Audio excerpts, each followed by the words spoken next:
அடுத்து வந்து பீட்ஸ் ஃபுல்லாக அந்த லாஸ்ட் ரோ ஃபுல்லாக பீட்ஸ் போட்டு முடிக்க போகிறேன் பாருங்கள். முடிச்சுட்டு நம்ம சைட்ஸ் ஜாயின் பண்ணிடலாம்.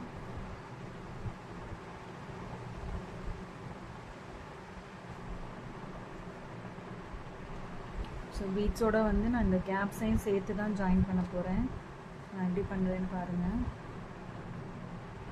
இந்த மாதிரி நூல் வந்து மேலே இருந்துச்சுன்னா இது உங்களோட crochet ஊசியை உள்ளே கொடுத்து நூல்ஸ் எல்லாத்தையும் பேக் சைட்ஸில் எடுத்து விட்டுடுங்க. நூல் எல்லாத்தையும் பேக் சைடில் எடுத்து விட்டுருங்க.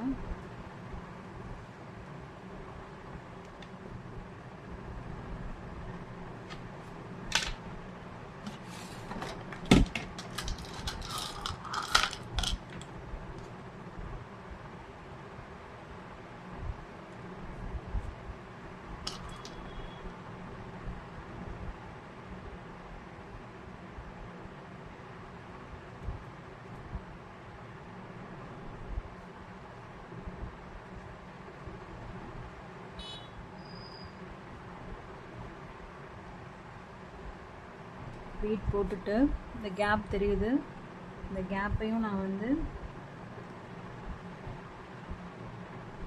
எண்டில் நரம்பு கொடுத்தோ இல்லை வந்து நீங்கள் சேம் கலர் த்ரெட்டு போட்டு இது ரெண்டையும் இப்படி ஜாயின் பண்ணிங்கன்னா இந்த இடத்துல பெட்டல் கவர் ஆகிடும்.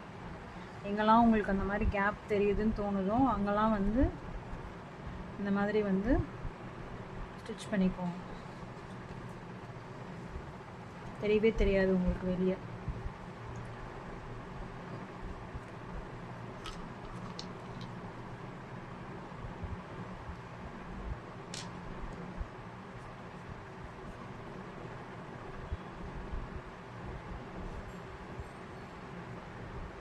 ஏன்னா பஃப் ஸ்டிச் வந்து நல்லா திக்காக இருக்கும். திக்காக இருக்கிறதுனால உங்களுக்கு அது வந்து என்லார்ஜ் பண்ணி கொடுக்கும்.